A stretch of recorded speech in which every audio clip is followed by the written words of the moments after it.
Thank you so much for joining us tonight. To our finalists and honorees, we are so excited to celebrate you. And welcome to you, all of you, whether you are joining us virtually at our very first ever live watch party, or perhaps you're watching a recording of this at a later date. We're so thrilled you're joining us and hearing more about West Suburban Philanthropic Network and all the incredible work being done in our communities. A special thank you to Jaffe Studios for their incredible work to make sure that we were all safe, filmed, looking and sounding our best, and so that we could share this special day with all of you. Again, congratulations to our honorees and finalists. We're thrilled to recognize the work that you do in our community that benefits families, children, the environment, pets, and so much more across our region. Like you, we've been navigating the crazy waters of this past year and a half, moving from a virtual event to now a hybrid event, and hopefully next year fully in person. Also like you, it's been hectic, wonderful, stressful, and as I like to say, has positive unintended consequences this year as we've learned to do things a little differently. Now's the time for us to make those changes. Now's the time for us to continue to do the amazing work in our communities and to continue to fight the good fight, to work hard and know that our work is a joy and a privilege, although sometimes very challenging. You are making a difference. And I thank you on behalf of all of WSPN and on behalf of all those that you serve. We hope that you do take a moment to sit back, relax, and enjoy. Again, whether virtual or at our watch party, enjoy that popcorn, have a good time, and enjoy celebrating with all of us. It is now my pleasure to introduce Chad Pedigo, current membership chair for WSPN and also vice president for development at DuPage PADS. Chad is our fantastic MC tonight, and I know you'll enjoy hearing from him and all the other guests. And he's also a true leader in philanthropy. So thank you to Chad, and again, thank you to all of you. Have a great time. Hello, and welcome, friends, to the 2021 Annual Philanthropy Awards, presented by the West Suburban Philanthropic Network. And I have the great fortune to be today's host as we meet champions of philanthropy across different areas of our community. We'd like to thank you for tuning in virtually as we hope to gather once again all in person for future awards presentations. Thank you for being a part of our series of remarkable philanthropic leaders in our different categories and helping us to champion great works and philanthropic efforts across our community. We would like to thank today's sponsors for making this awards presentation possible, as well as our friends at Jaffe Studios welcoming us in to record these wonderful interviews and share the wonderful works being done across our community. Thank you for supporting the West Suburban Philanthropic Network, and I hope you will join us now for today's feature awards presentation.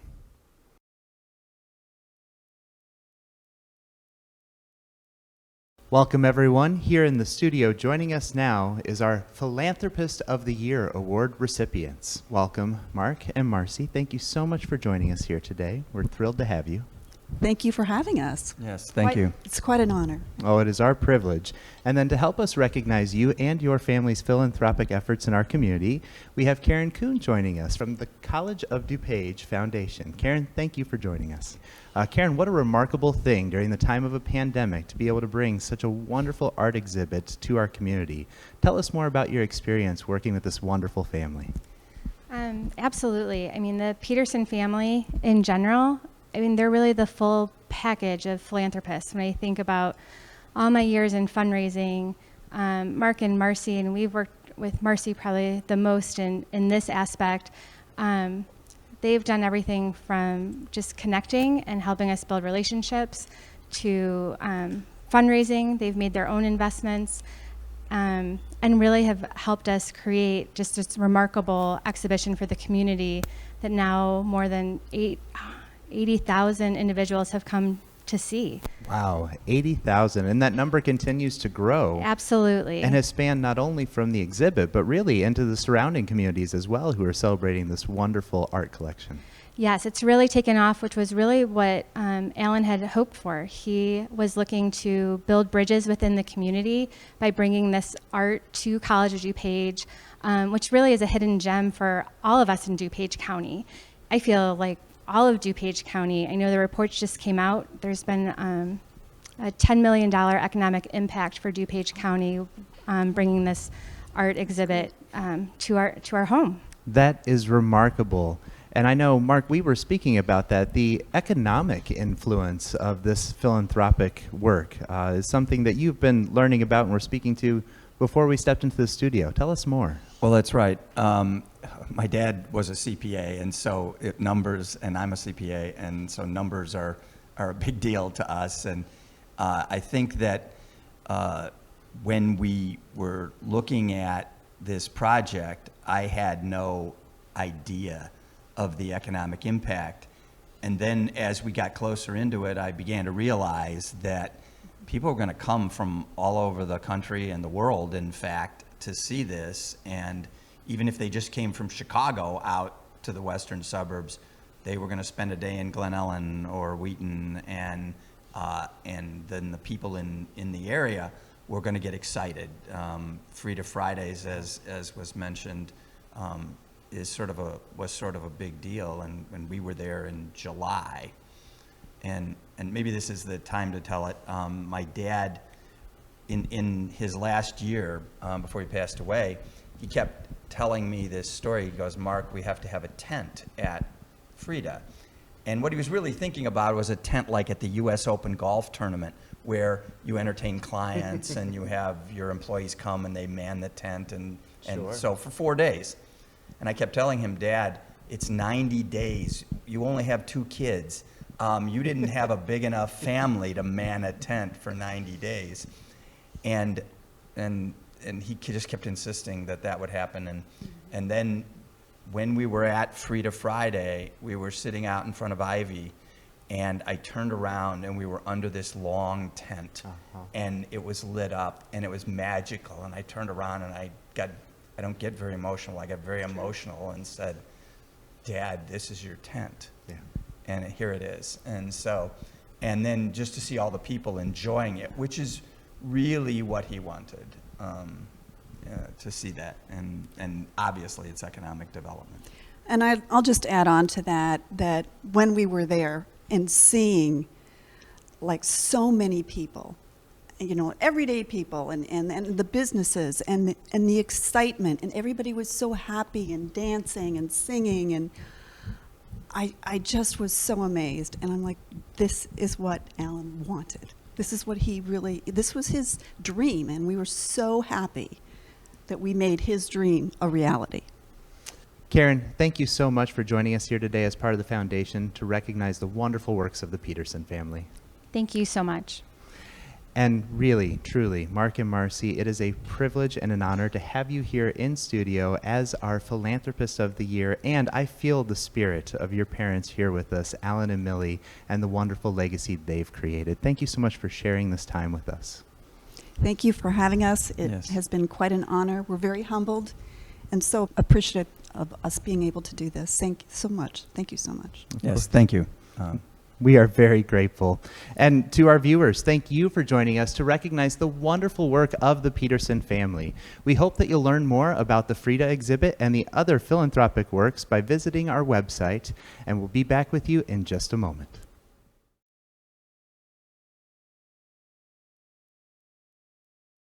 Now I have the privilege of talking with our Humanitarian of the Year, Karen Ayala. Karen, thank you so much for joining us here in studio today. Oh, thanks so much, Chad. I'm thrilled to be here. In your role as the Executive Director of the DuPage County Health Department, you have helped us to navigate each turn with grace and civility and helping to keep minds cool. Tell us more about what this experience has been like for you and those that you support.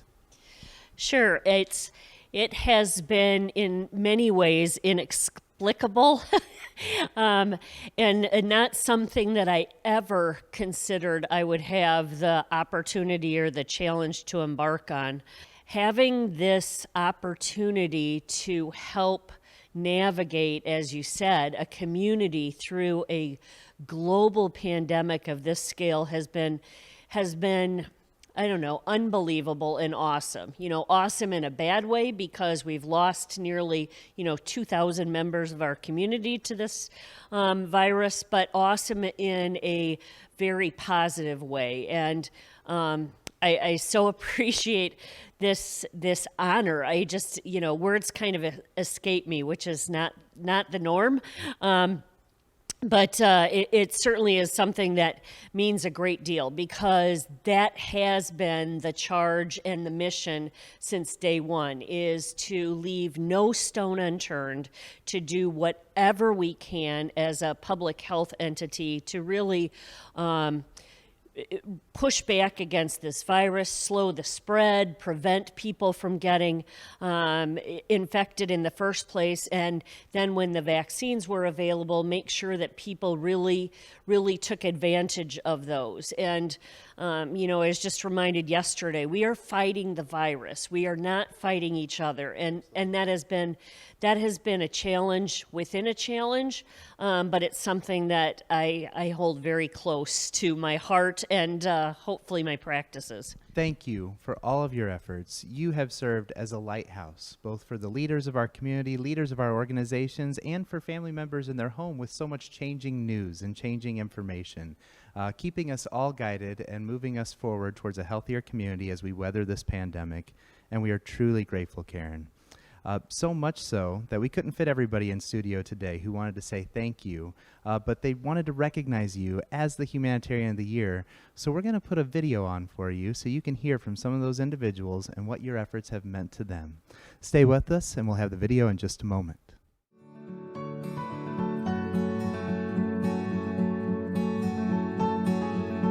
On behalf of DuPage PADS, I am so pleased to nominate Karen Ayala as Humanitarian of the Year. Karen's leadership during the COVID-19 pandemic has been nothing short of heroic. We saw that in action at DuPage PADS in so many ways. The guidance given by Karen's team helped PADS to not only provide safe shelter for more than 400 people over the past year, but to have zero outbreaks of COVID, despite individual cases that popped up within our client population. We are truly grateful for Karen and think she is so deserving of this award. Congratulations, Karen. And Outreach Community Ministries is honored to be a part of your nomination. Your sense of humor is so infectious. Your leadership every year is collaborative and so vital to our community. And then this year, because of COVID, your pursuit of excellence has kept us safe and healthy. It's been second to none. You have much, much, much to be proud of. Congratulations. To my dear colleague and friend, Karen Ayala, I want to say that I can't think of anyone who is more deserving of the title of Humanitarian of the Year than you. I've had the distinct honor and pleasure of working closely with you this year, and I have been a witness to your tireless dedication and your indomitable resolve in the face of a circumstance that none of us could have predicted, anticipated, or planned for. During a period of incredible uncertainty, you led the health department and your team with such grace, and I'm so proud to know and to work with you. DuPage County is safer and healthier because of all that you did this past year, and we are forever in your debt. So thank you so very much for all of that. Hi Karen, Will Moeller here, and on behalf of all of us from Bridge Communities, we congratulate you on receiving the honor of Humanitarian of the Year. We are so grateful for your leadership as you helped lead our county to one of the highest vaccination rates in the state of Illinois. We are all safer because of your leadership and the work of your incredible staff at the DuPage County Health Department. Your work has helped us and countless other organizations safely begin to serve families and vulnerable individuals in our county face-to-face again. Thank you and congratulations. Karen, congratulations on being named WSPN's Humanitarian of the Year. I can't think of anyone who's more deserving of this award than you. Over the last year, every time I saw you on the network news, I was so impressed and so appreciative of your leadership and everything you were doing to mitigate the effects of COVID on our community. So on behalf of the DuPage Foundation and the 920,000 DuPage residents, thank you. Hi Karen, it's Dave Roth of DuPage Federation. You are so deserving of this award. This has been a year in DuPage County of enormous pain all across the county. No one has been accepted.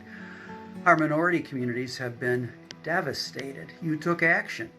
You engaged a diverse team of community leaders, a team that is African American, Latinx, Asian American, Arab American, and you asked that team, what do we need to do together to ensure that we can protect everyone's health?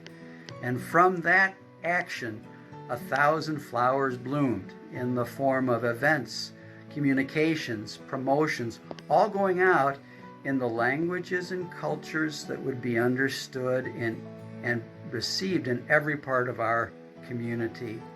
As a result, we're stronger and we're safer because we're more equitable. Karen, you are a health equity champion. DuPage Federation is proud to be part of your nomination. Hi Karen, it's Dr. Saima Asfar from ICNA Relief. I want to congratulate you on this recognition from the West Suburban Philanthropic Network. Thank you for your hard work to serve our community. At ICNA Relief, we believe in joining our diverse backgrounds to serve our neighbors, especially during their time of need. I had privilege to be in many meetings with you, and I truly admire your focus to serve our neighbors and straightforward attitude. It is my honor to work with you, and I look forward to many more years of service together. Thank you.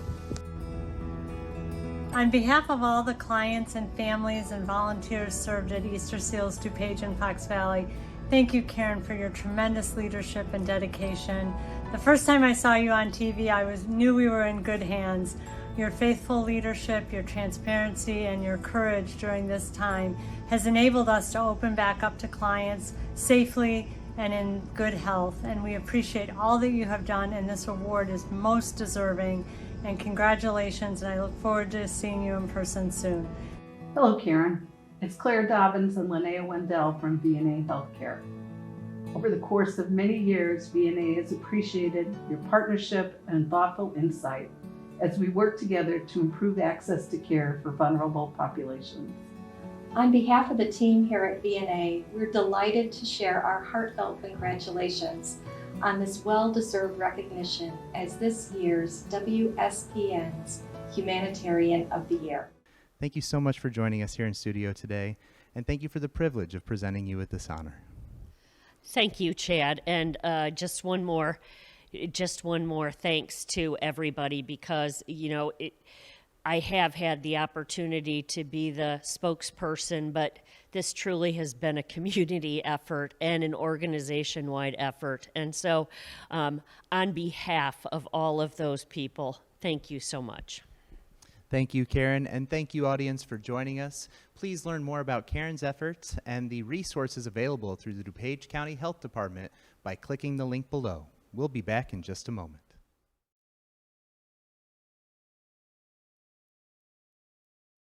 Welcome back to the West Suburban Philanthropic Network Annual Philanthropy Awards. I'm very excited to be joined here in studio by Leah Jackman, the Superintendent of Communications and Development with WDSRA. Leah, thank you for joining us here today. Thank you. And then our honoree for Philanthropic Leader of the Year, Sandy Gabor, the former Executive Director of WDSRA. Sandy, thank you for being here. Where did your philanthropic leadership journey begin? My journey began in a volunteer experience in high school, to be honest with you. I was invited to assist in a bowling program for kids with Down syndrome. Had no experience, but I thought, what the heck? And I went and tried that and had a great experience with a little boy. And he actually learned how to bowl. But what was exciting about it was the first day he had no sense of bowling and what was appropriate. And so he ran down the alley and was throwing potato chips over his shoulder. And I was like, okay, now what? I was in high school. Like, what do you do? It was a great opportunity to learn. And that really kind of got my competitive juices going, with, okay, how can we help him understand what's appropriate in life so that he can make it? And that's kind of where my career started. That is such a neat beginning to your journey, and your journey has a remarkable 43 years of influence through the WDSRA, but that's not where it begins or ends. You're involved with some other great causes. Tell us about that. Well, you know, when I came to WDSRA, I had worked at 2 other special recreation associations in Illinois, and had the opportunity to really help families who have children or adults with disabilities. And when I came to Western DuPage, I had the opportunity then to work on some other projects. I certainly joined the local Rotary Club in Carroll Stream and had an opportunity to work with some great people there. And then the Wheaton Park District invited me to join them for the Sensory Garden and Playground, which is the Play for All Foundation. That is such a wonderful project and a testament to your leadership throughout our community. I also heard recently you were involved with a project to make sure children who needed to be educated at home due to the pandemic had a proper place to do so. Tell us about that. You know, that was kind of funny. So during the pandemic, I think any leader would tell you how difficult it was emotionally to lead an organization, keep everybody safe, make good decisions, and work from home and have everybody remote. And I was just going through on social media, and I saw a carpenter in another state building desks. And I thought, oh my gosh, that is so cool. And he couldn't build them fast enough. Like, people were driving up and using them because so many kids were at home for school. And so I thought, gosh, Rotary could do that, couldn't they? Yeah. And so I reached out to, we have 2 school superintendents. I reached out to them and the other board members and said, what do you guys think? And sure enough, we got donated products, and through a very collaborative effort and a lot of talented people, ended up making 96 desks that we were able to distribute to kids that were going to be working at home and needed a place to call their own for school. That is remarkable, and I'm sure those families and especially those students are so grateful. Thank you for spearheading that project along with the others. Absolutely. It was my pleasure. As a philanthropic leader, you unite people around common causes and to accomplish a lot of good. Leah, I know that you are one of those people that have been united and influenced. What is it about Sandy's leadership that has helped to inspire you throughout your time working with her? I would have to say that it's her boundless energy, first and foremost. It's contagious, as they say, in a good contagion. But in addition to that, I think Sandy just has truly a servant's heart. She's never satisfied with where things are at. She's always striving to be better, to do more for more people. And who doesn't want to do that in our world? I couldn't agree with you more. And Sandy, who inspires you? You know, I think it's my upbringing. Certainly my religion and my faith, and my parents' high expectations, I think, just transferred right to me. And so I think my inspiration really comes from coming up with an idea and like finding a team of talented people who want to jump in, and then you accomplish something amazing that I could never accomplish on my own. That's the best part about, I think, philanthropy in general. Most certainly, and very well said. Leah, thank you for making it possible for us to recognize Sandy as our Philanthropic Leader of the Year. Is there a message from yourself, from WDSRA, or from the many whose lives have been touched by Sandy's work that you would like to share today? You know, I would just say that, Sandy, you continue to be an inspiration, even in your retirement. Bless you. And I think you have managed to set WD on a very, very good course, and we are excited to continue that legacy. So thank you, and this is an honor well deserved. Thank you. I certainly don't believe that this is the end of your leadership journey, but we're so grateful that we could be a small part of this stop and look forward to seeing what you accomplish next. Thank you. Of course. Leah, thank you for being here in studio with us today, and thank you to our audience for recognizing Sandy's legacy of leadership as our Philanthropic Leader of the Year.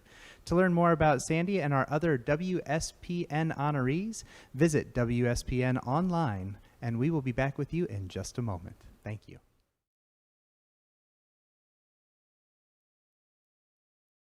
Apply for a WSPN scholarship. Our scholarships work to focus on enhancing philanthropic knowledge in our sector, looking at trends, opportunities to grow, ways to better serve all the families, children, the environment, and the causes that we're all so passionate about. Did you know that WSPN offers scholarship opportunities? Well, we do, and we'd love for you to apply. Whether you use these funds to go towards a conference, a course you're taking, or leadership opportunities, we want you to get involved with us. So please consider looking at a scholarship on the WSPNonline.org website. You have big dreams, you want to grow, and we want to help you get there. Consider applying for a scholarship today.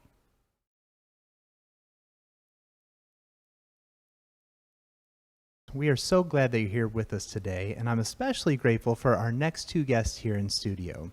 I am joined by Jenny Fabian, the Executive Director of People's Resource Center. Thanks for being here, Jenny. Thank you, Chad. And our Grant Maker of the Year, Tom Feckman with Community Memorial Foundation. Tom, thank you so much for joining us today. Thank you, Chad. It really is a privilege to have you here, Tom, and I know that People's Resource Center is one of the many beneficiaries of Community Memorial's generous efforts across our community. Jenny, share a little bit with us today about how Tom and the Community Memorial Foundation stood out as Grant Maker of the Year. Thank you, Chad. It's been my great pleasure to know Tom for about 10 years, working across 2 different service organizations in our region, and PRC has partnered with Tom and Community Memorial Foundation for 15 years. And what really has stood out to me is Tom's commitment to the entire region, to our collaboration across grantees, and specifically to leadership development and capacity building in lots of ways that I know we'll talk about today. Tom, I know that capacity building is at the forefront of some of Community Memorial Foundation's work that you're directly involved in. Tell us a little bit more about those programs. Sure. So Community Memorial Foundation has had a capacity building initiative right since the inception of the foundation 26 years ago.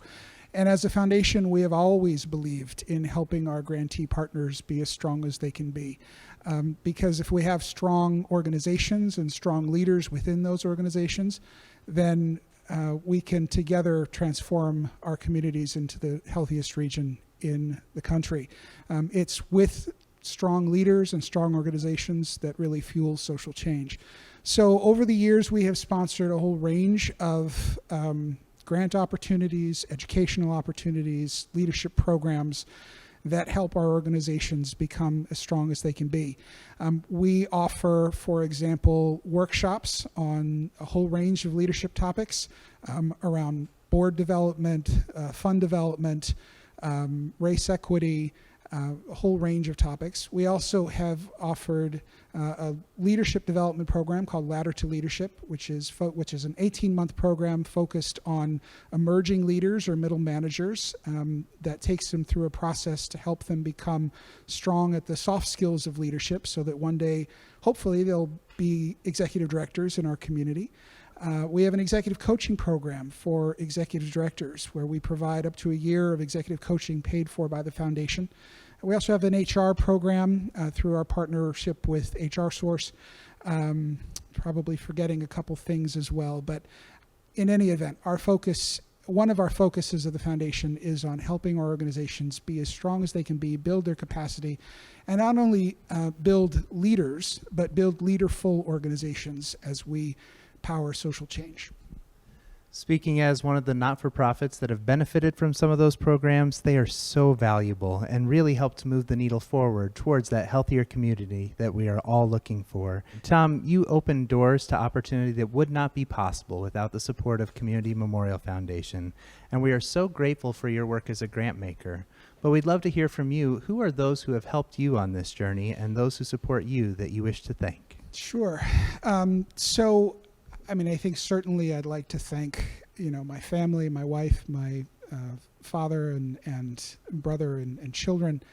I'd also like to thank my team for their continued support and encouragement over my time at CMF. The many partners that I've had the benefit of working with over the years, the grantee partners, people like Jenny, who have just been so wonderful to work with over the years. But I think too, I think one of the things that we need to say here is that every story has heroes, right? And I think when we have award ceremonies like this, you could think that the grant makers are the heroes. In all due respect to the grant makers, myself and others who are getting these awards, I think the real heroes are the clients. The person who had the courage to reach out and get help for a mental illness. The parent who, in the midst of COVID, was able to help their child through e-learning, maybe at the same time while helping their parent who had dementia. And I think the other heroes in this story are our nonprofit partners, the staff and the leaders who worked tirelessly through incredibly difficult situations to help people survive and in some cases even thrive in the midst of just horrible, terrible conditions in this past year.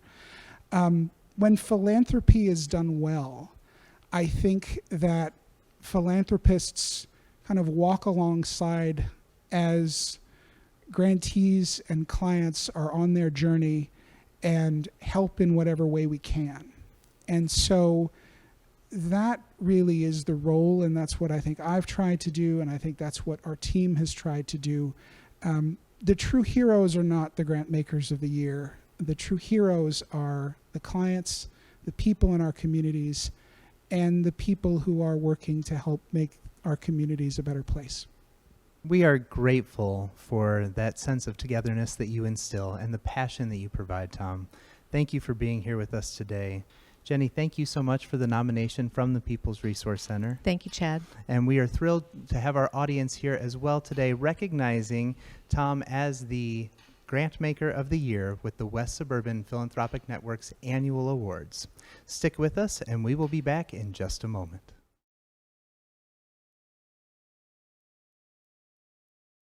Hello, and welcome back to the West Suburban Philanthropic Network's annual Philanthropy Awards. I am thrilled to be joined here in studio now with Dave Carlin, the President and CEO of the Oak Brook Chamber of Commerce. Dave, we know the Chamber is here to make good business, do good business, but you're also involved in some charitable and civic activities across the community. Tell us more about those. I'd be pleased to. In addition to being a business association, the Greater Oak Brook Chamber of Commerce also has a not-for-profit 501c3 arm. It's our economic development partnership, and we've been able to engage in all kinds of activities in the community, including our Bridge Partnership Program, where we partner with York High School and Willowbrook High School to bring employees of some of the larger organizations in the community, like Chamberlain Group and Ace Hardware Corporation, into the classroom to work directly with students, teach them soft skills, and teach them about things like engineering.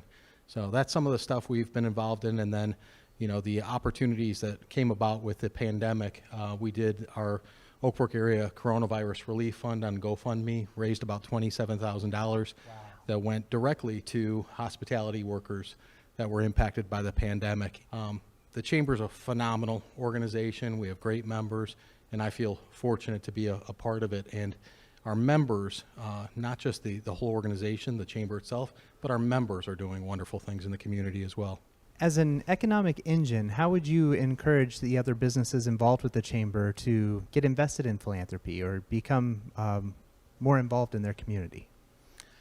We have organizations like I mentioned, Chamberlain, Millennium Trust, who are BCS Financial, and AI Hiffman, who are already doing wonderful things in the community. But I think the best thing they could do is talk to people like you, Chad, and talk to Kate and support the fine organizations that you represent and organizations like the West Suburban Philanthropic Network. It has been a remarkable year, and I know that, Dave, you've really led the charge when it comes to investing in the causes across our community and supporting others. And now the community has spoken up to share some words with you about what it's meant to them. You were kind enough to bring some notes. Would you share some of those with us, please? I will. I'd like to share one of the comments that was submitted by an individual that benefited from our grocery card effort that was part of the GoFundMe that the Chamber initiated. My mom and I have both lost our jobs this year after COVID hit. Unfortunately, in January, February, my mom and dad also separated, and my mother and I were forced to find a new place to live. This has been our first year on our own, and we both have been struggling terribly to make ends meet. This has been the hardest year for me and my family. The unemployment money my mom has been receiving is not enough to cover our rent, let alone our food and other necessities. Any blessing or assistance is so helpful at this point. So that was a comment that was shared by one of the recipients of a grocery gift card when the pandemic first hit. And I could read, 10 or 20 of those to you. I'm not going to, but for us, it was when we read the comments, when we read the thanks from people who, because of no fault of their own, went from gainful employment, being able to pay their bills, being able to provide for their families, to struggling. I mean, more than any person should ever struggle with the flip of a switch. It was extremely rewarding for us to be able to see each and every day the impact that we were having and the difference that we were making. Your choice to take action truly is a testament to your leadership and your staff and your board believing and investing in your community, and we are so privileged to be able to recognize you with the honor and appreciation as our Philanthropic Business of the Year. Thank you for being here in the studio with us today, David. Thank you, Chad. Thank you, Kate. And thank you, West Suburban Philanthropic Network, for honoring the Greater Oak Brook Chamber of Commerce. It's a phenomenal organization.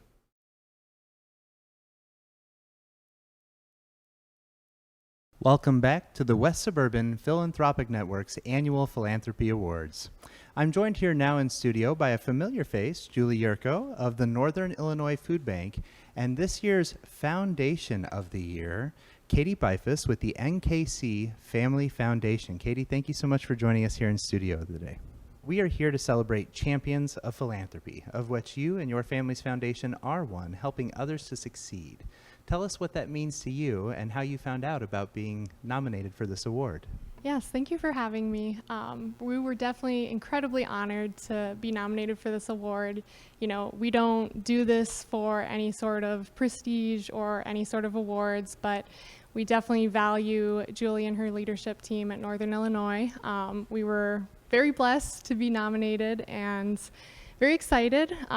We've never been nominated for anything like this, but we're excited. You know, we hope that through our work that we honor God and we show his work and what we're doing, and that we can continue to work with great partners like Northern Illinois. The neat thing about being honored as the Philanthropic Foundation of the Year is that you're supporting a lot of great causes. Tell us about some of those that you support in our community. Yeah, you know, NKC Family Foundation really focuses on meeting the physical needs of our community. One of those ways is obviously through Northern Illinois Food Bank. We like to feed our community. Another way is we try to shelter our people through the homeless shelters or meeting some of the healthcare needs in our community. A couple other aspects, we try to work with animal care shelters or wildlife centers in our area, and we also work with scholarship programs for kids around the area. And you know, I keep saying in the area, we work primarily in this Fox Valley area, and we will work a little in the Chicagoland area, but we really try to stick to our community. And otherwise, we will go international. We do some disaster emergency relief, but for the most part, we love to work with our community. Julie, I know that support is instrumental for the work of Northern Illinois Food Bank. Tell us what the relationship has been like working with the foundation. You know, our relationship started prior to the foundation being founded, working with Katie's parents, Nick and Kimberly Calamos, and they were lovely supporters of ours, generous supporters to us. But it was really when Katie and her siblings got involved where we really started building more of a relationship, and the interest, the intention that comes from the foundation about understanding what the need is, getting close to the need. Katie and her siblings and the foundation, they'll go and volunteer to see it firsthand, and then coming to us with really good questions and challenging us to think of ways to be better. I think that's been most impactful with the foundation, and I know their passion around helping the Fox Valley community get better really has helped all of us as nonprofits think that way too. What changes or growth would you like to see take place in the future across our community? Yeah, I think one of the biggest aspects that we would love to see in our community is more people working together. I think that a lot of people try to do change by themselves, and I think that one of the biggest things that we can do is come together both as individuals, businesses, foundations, community, that we come together and we try to make a bigger impact, whether that's financially or looking at impact statistics, or just realizing like, man, we have such a wealth in this community that we can make such a bigger impact. So that's our biggest drive, is trying to connect more people together. Julie, what has made this partnership really stand out for you and those who are working at the Northern Illinois Food Bank to keep people fed?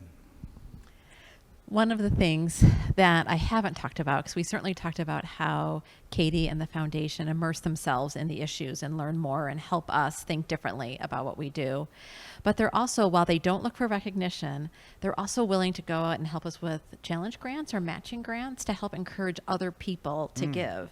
Of course. And that's something that I think is really cool about what Katie's parents have set up. Is it's about continuing philanthropy, right? Teaching future generations about philanthropy, teaching the community about philanthropy and the impact we can all make when we do come together and invest in that which is precious to us. And so I think that's one of the things that I really admire about the foundation is not only the way that they approach their work, but that they're willing to help build a philanthropic culture here in the western suburbs. Yes, absolutely. Inspiring others to become more philanthropic, to become more engaged. That's a big role. Everybody needs a model, right? If we don't see it, we may not know about it. And I love that they model that for their family and for our communities. Julie, thank you so much for recognizing and suggesting the NKC Family Foundation as our Foundation of the Year. Our pleasure, our And pleasure. to all of our audience members, thank you for joining us. Please learn more about the NKC Foundation and their charitable efforts by going to the West Suburban Philanthropic Network's website. We will be back in just a moment.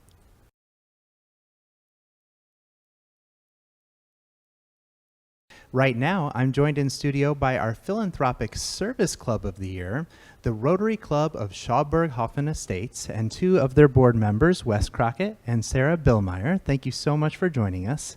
Thank you. And helping us to recognize their wonderful philanthropic achievements is our current WSPN president and director of advancement at Child Boys, Kate Balsam. Thank you so much for being here, Kate. Thank you, Chad. Sarah, let's start with you. The Rotary Club motto of service above self. What made you decide to serve with the Rotary Club of Schaumburg-Hoffman Estates? Well, service is important to me. And, you know, throughout the years, I had participated in a lot of events to give back to various communities. And I really wanted to focus on how to give back to our direct community. So I was invited to the Rotary Club by the president at the time and was able to see everything that the Rotary Club of Schaumburg-Hoffman Estates offers to the community. So I felt that it was a really great opportunity to be part of the community and give back to those organizations. And we're so glad that you are. Thank you for your service. Thank you. And Wes, in a leadership role throughout this past year, you really have been giving back in a number of ways. Tell us what the club has been accomplishing. Right when the pandemic hit, we knew that we are an organization with the kind of resources to be able to connect needs with haves, and that is the unique part about Rotary, is that everyone serving in an individual club represents one individual vocation. So what you end up getting is a vast network of people who can get you anything when you need it. And that ability to get you anything when you need it really came in handy when a lot of individual service organizations and philanthropic organizations really needed it in the form of PPE in the beginning of the pandemic. Things were really tough. So to be able to have the amount of funds through the fundraising that we've done through the past couple of years and be able to say we have the funds to be able to give to our community right now and the resources to be able to get those items for those people was, to me, such a beautiful representation of what Rotary is and does and what it can do today in the real world. Kate, share with us your organization partnering with Rotary. What's really noteworthy or stands out to you about the partnership and their commitment? Well, service clubs overall are so invested in the organizations that they work with, which is such a blessing to us. This Rotary Club is no different in that way. The PPE equipment piece was phenomenal for Child's Voice this year when many organizations, not just those that provide education, but many organizations were desperate for cleaning wipes and masks and gloves that were proving harder and harder to find. This group was able to coordinate that effort not only for in-kind support, but also for financial support, which was tremendous. They also have been great connectors for us. You know, they're very generous and they give out grants annually, and we've been able to participate in that for a number of years. Thank you. But what also has been wonderful is because they bring all the different charities together, we've met other organizations that we can partner with. One example would be our STREAM program, where we were able to partner with the Backyard Experience and bring virtual artists into our program and have an art cart. And we would never have met them had we not been at that check presentation with the group. So you not only provide, but you also connect and you facilitate that, which is a wonderful relationship throughout the community. Not only lifting up the spirit of philanthropy, but really connecting and engaging with others to create more access. That Absolutely. is wonderful. Now, you're here representing the full membership of your Rotary Club. What's the size of your Rotary Club, and what are the different ways that people can get involved as Rotarians? We're about 72 members right now, 72 members strong in our individual club. And if you are looking to join a Rotary Club, good news, there are Rotary Clubs very possibly in your own community. So if you are looking to join a Rotary Club, get on Rotary.org. You can find a club and find a time that they meet and a location. Show up at the club or contact someone in the club, and they will be just very happy to invite you in. Thank you both. As a service club member, I know how much I value being able to volunteer with the wonderful charities like Child's Voice. Kate, what's it like finally being able to have the volunteers come back and support again? And then, of course, that financial assistance that we all so much need as not-for-profits in the community. Well, the time, talent, and treasure is vital to all nonprofit organizations, as we all know. Your club has been wonderful with volunteering with us in the past through our Art and Community Project, coming out and doing arts and crafts with our adorable students with hearing loss and interacting with them one-on-one. And I know as we're phasing volunteers back in, and I know a lot of charities are still in that process, so thank you for your patience. We look forward to it just as much of having the volunteers back on site. And then there's that financial assistance component too, which Child's Voice is one of the fortunate beneficiaries. How valuable is that relationship to you and your organization? Phenomenal. I mean, as Wes said earlier, money does make the world go round, and to be able to provide the programs is vital. And so the financial assistance has been tremendous.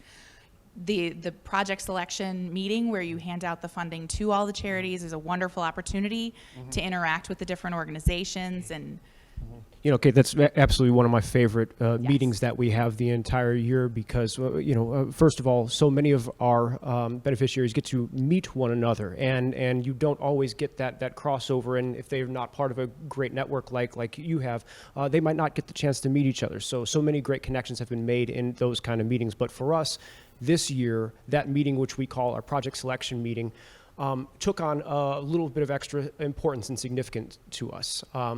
When we put out our project selection guidelines, we usually get a lot of responses and requests, as you might imagine. We budgeted this year about $35,000 to be able to meet those requests. This year, when we got them, the amount requested far exceeded that. And seeing that it is such, the need is so great this year, our foundation and the chairman of that foundation, who I'll thank, my very good friend Glenn Shergott, made a bold decision to fund everything, to not hold anything back this year, to go far over what we anticipated because the need was so great right now and we could do it. So we were so happy to be able to meet every request that was submitted to us this year. And Sarah, you mentioned earlier too, involved with family and friends, and really the Rotary Club has become like a family to you. So thank you for spreading the good work that's being done in the community and uplifting the spirit of philanthropy. We are excited to tell everyone in your Rotary family and those involved how much we appreciate them. Thank you both for being here today.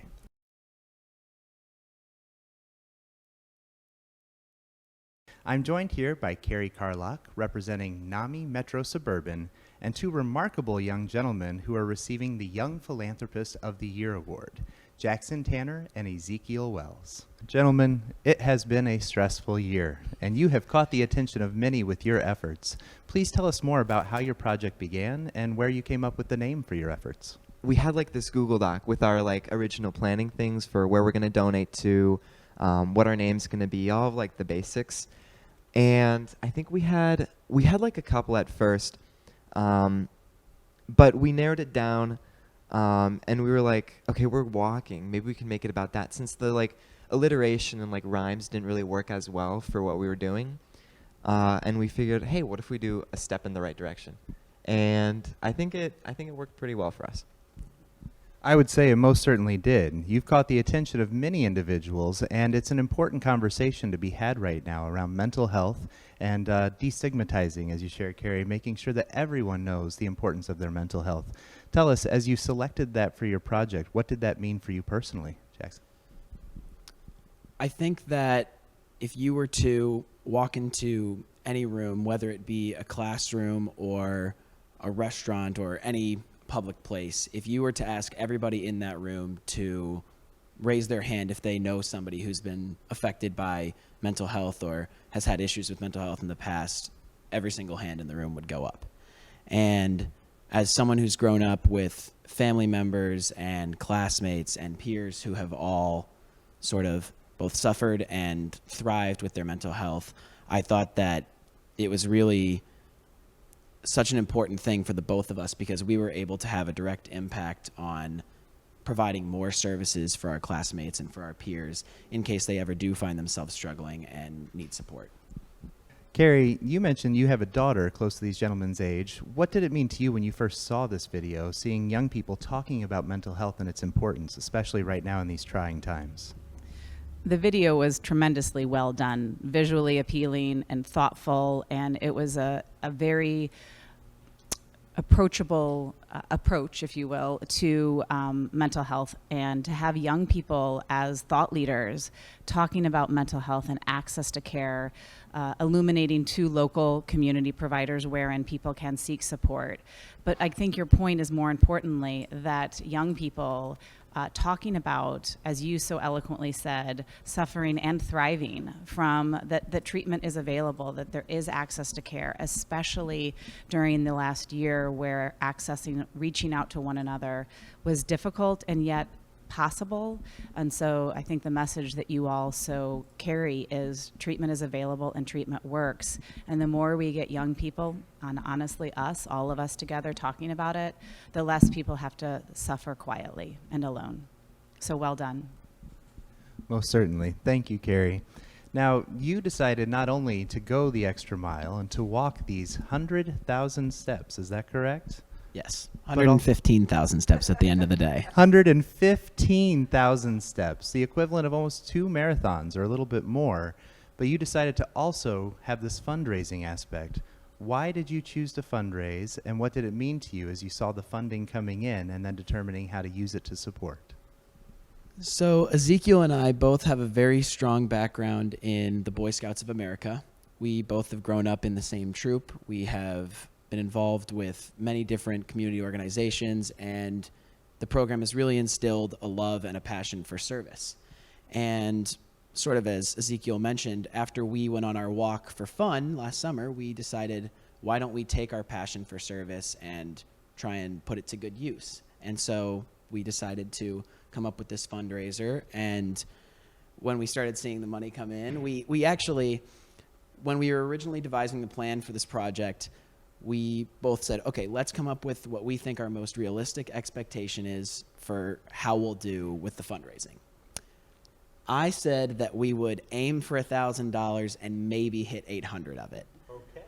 Zeke said something around maybe $3,000. And being able to make it to a point where we raised $15,000 was truly something so special, and we both felt so blessed to be able to create that kind of support and gather that money to give to all the organizations. That passion shows, gentlemen, and it's inspiring others.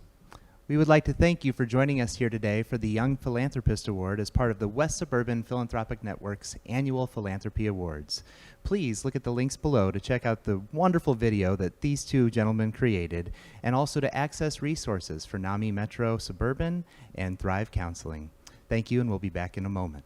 WSPN would like to recognize Cole Gleason, a young philanthropist who is supporting fundraising efforts around Cosley Zoo. This past year, Cole made a gift of $25 and encouraged his friends and neighbors to match his gift. Together, thousands of dollars were raised that went directly into supporting this beloved space in the western suburbs called home to hundreds of animals. Congratulations, Cole, and learn more about Cole's story on the WSPN Facebook page.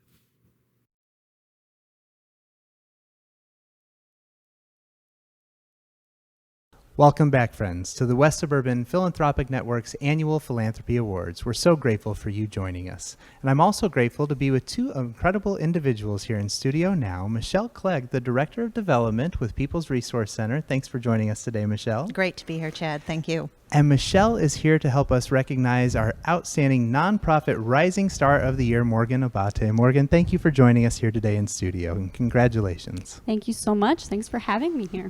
So as a not-for-profit Rising Star, you have accomplished quite a bit in your time in philanthropy. And Michelle, you're here to help us recognize just a few of those things. Please share with us what really made Morgan stand out to you as a nominee for this year's Rising Star. Morgan is a joy to work with, not only on the development team, but for all of PRC.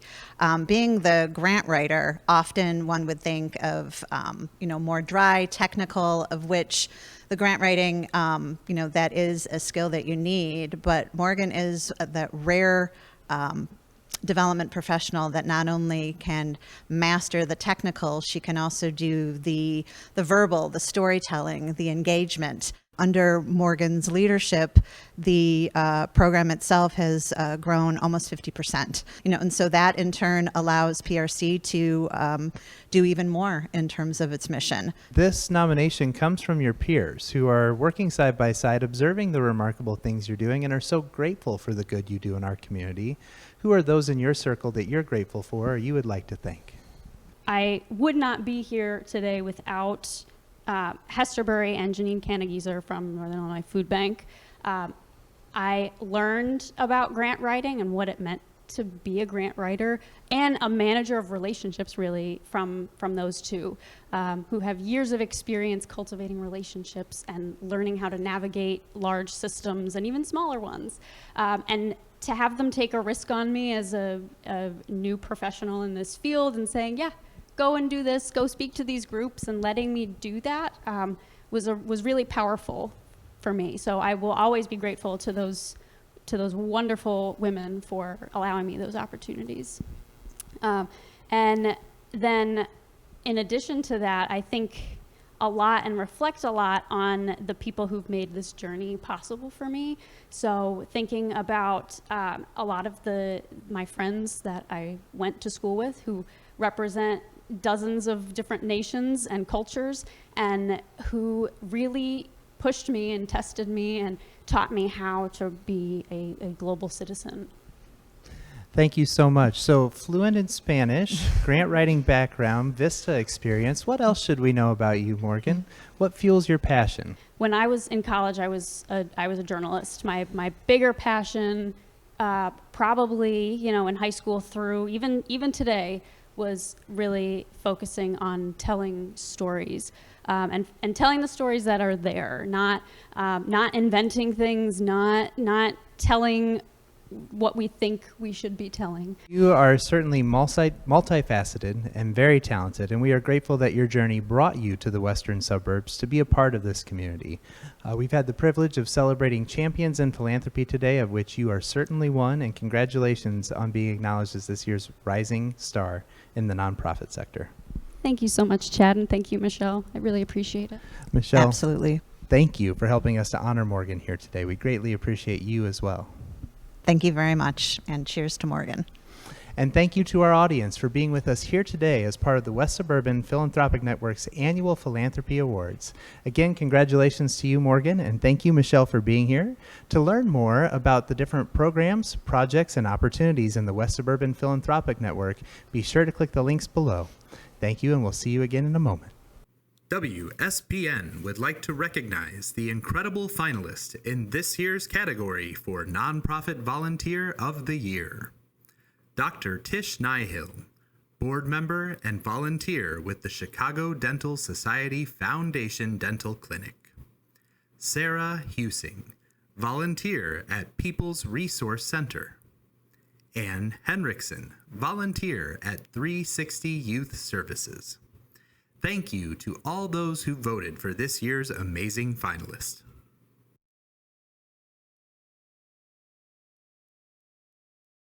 Hello, friends, and thank you again so much for joining us for the West Suburban Philanthropic Network's annual Philanthropy Awards. I'm joined here in studio by Jenny Fabian, the Executive Director of People's Resource Center. Thanks for joining us, Jenny. Hi, Chad. It's great to be here. And our outstanding Volunteer of the Year, Sarah Husing. Sarah, thank you so much for joining us here today. Thank you for having me. It is our privilege. So we're here to recognize all of your volunteer efforts across the community, and specifically with People's Resource Center. Jenny was kind enough to submit a nomination telling us about some of your efforts, and we are thrilled to be able to say thank you and learn more about them here today. Absolutely. Jenny, tell us a little bit about how Sarah stood out to you as a remarkable volunteer. There are so many ways that Sarah stands out, and I couldn't be happier to celebrate her today. In the pandemic, Sarah has stepped up in just amazing and heartwarming ways. One of her roles is to receive phone calls from our neighbors who are experiencing a life crisis. It might be a financial need, it might be the need to be referred or connected to a service that is important for them or their families. And Sarah this year has responded to 1,300 of those phone calls from our neighbors.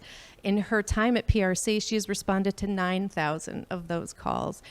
Those amazing numbers just keep going on. And one of the things that PRC has needed this year has been people who are willing to pivot and willing to step up and willing to change and change again as the pandemic kept washing over us. And Sarah has been the absolute rock of a go-to person in every possible way for that. I'm so grateful, Sarah, not just this year, but especially this year, and very excited to celebrate you. Thank you very much. It's my pleasure. It's my pleasure to be there. Sarah, volunteers are one of the biggest assets of any not-for-profit in our community. You can just ask them, but hearing from the volunteers what it means to them is also so important. Tell us about how your volunteer journey with PRC began. It began, probably as many volunteers begin. I had a young family. I was very involved in many of their activities, and as they aged, I recognized that I had some extra time on my hands. And so I did some research on PRC and the great work that they do locally and really helping our neighbors in need. And they offer so many services, not only just basic services, but some empowerment services. And I thought this would be a great place for me to get my feet wet and start, and it would allow me to do multiple things in one organization. And so you started volunteering in the call center? Actually, no. I started volunteering for a holiday program. They have a People's Resource Center has an annual holiday program, and that was my first step into People's Resource Center. And then I moved into a food pantry intake volunteer where I could actually greet the clients and get to know them.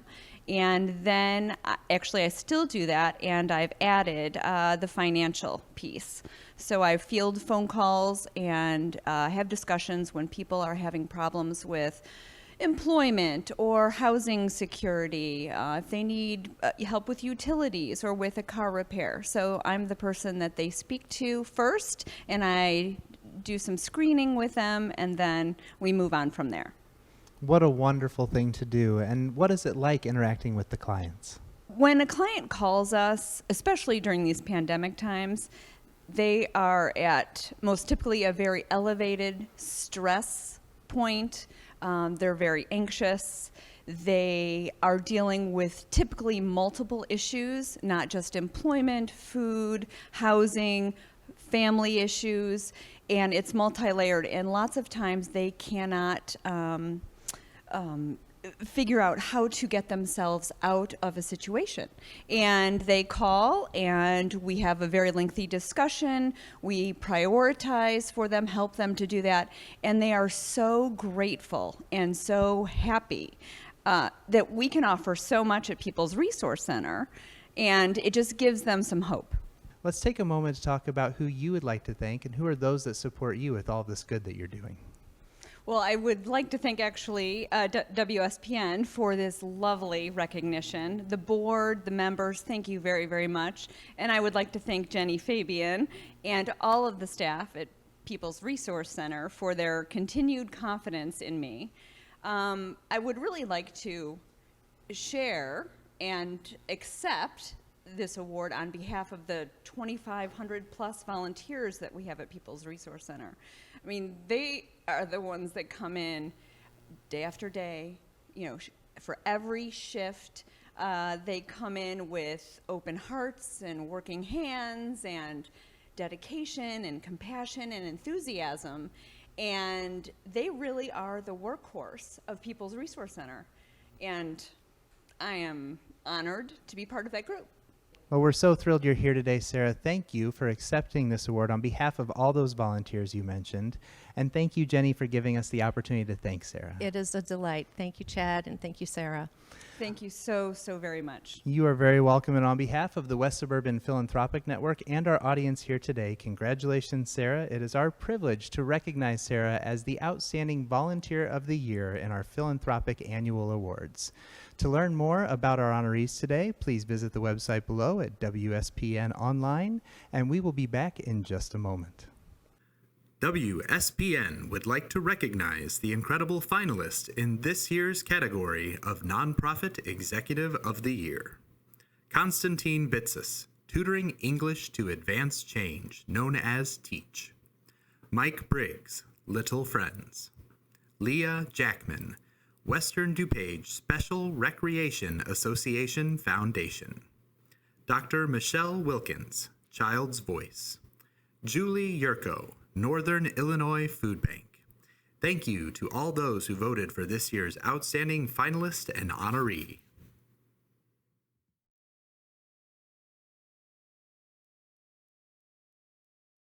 I'm joined in studio now by Maydeen Moore, a member of the board at Northern Illinois Food Bank, and our honoree for the Executive Director of the Year, Julie Yurko. Maydeen, Julie, thank you so much for joining us here in studio today.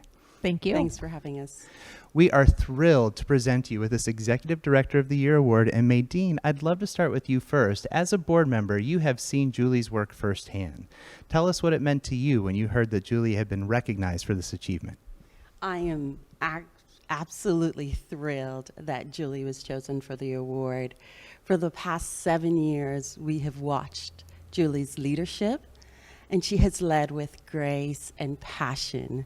And I will tell you, over the last 19 months, as we weathered the pandemic, COVID-19, we've watched Julie and her amazing talent as she led the food bank and her associates to really serve the community and to make the community better. When I think about what the food bank did under Julie's leadership, they fed over 100 million people. That's a phenomenal number. And she didn't stop there. She continued really to execute on our strategic plan. And most of us struggled during the pandemic. Not Julie. Julie's passion and her leadership really shine in the community and for the people that she served, her staff. Thank you, Maydeen, and we absolutely agree. You are one of many voices that have sung your praise, Julie, and have been so grateful for the leadership that you've shared not only during a time of a pandemic, but for the Northern Illinois Food Bank as a whole since you took over as leader in 2014. Is that correct? That is. And tell us, what has the experience been like for you as the executive director of the food bank? You know, I believe that leadership is a team sport. And so for me, the privilege of working with not only the food bank team, but all of our stakeholders, our donors, our volunteers, our agency members, and of course, most importantly, our communities and our neighbors, it's just been my privilege. I do have a passion for the work. I have lived the work, and I understand how important it is for someone to feel seen and helped in a moment where they need that. And so for me, it's just one of the greatest blessings of my life. Your leadership and the style of servant leadership really shines, both in the nomination and in those we've spoke with. They've talked about how you lift people up, you bring others around you to accomplish great things. Tell us about some of the great things that you've accomplished during your time at the Northern Illinois Food Bank. I'm proud that we have provided access equitably to meals. We leaned into a plan where we wanted to make sure no matter where you lived, when you had that courage to ask for help, there would be enough food for you there. And we did that. We have enough food in 96% of our communities, which is extraordinary. I'm also super proud that we're looking forward. And we're saying that's not good enough. We need to make sure everyone who needs help is actually coming to us. And so we are so focused right now on how to make the charitable food system more neighbor-centric, to make sure that the stigma associated with needing help, needing food, is decreased because of our work. And so I'm so proud that this organization has chosen to take that on. That's not easy. It would be easy just to continue to do what we're doing, but we're saying, no, we have to innovate on this system so that more people will come to us and we can help people in their moment of need and help them get back to thriving. We are all about full bellies and thriving lives. I think right now we have a system that is good. I think we can get to great. I think we have a system that's more focused on the volunteer and the food bank needs, the staffing needs versus the neighbor needs. I think we can shift that, and I think we're gonna. I think Northern Illinois Food Bank is gonna do that, and we're gonna get a much better, more neighbor-centric charitable food network for our families here in Northern Illinois. Your mission is so vital to the community. Thank you very much for letting us honor you with this Executive Director of the Year as part of our Philanthropic Network Awards. I hope that you will learn more about the Northern Illinois Food Bank and the great work of Julie Yurko and her super team by visiting the link below or visiting Northern Illinois Food Bank online. Thank you, and we'll be back with you in just a moment.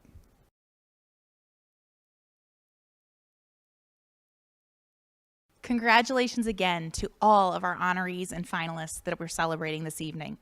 We have truly heard from many amazing people that make such a difference in our communities. As a special surprise this evening, we are excited to extend our very first President's Award to Maven Sipes. I am grateful to Maven. She's served as confidant and support to many of us. Maven, thank you. We know you don't love being in the limelight, but we hope you'll enjoy this in the spirit it's intended, with our true gratitude and to celebrate you. Congratulations to Maven Sipes for receiving the very first President's Award.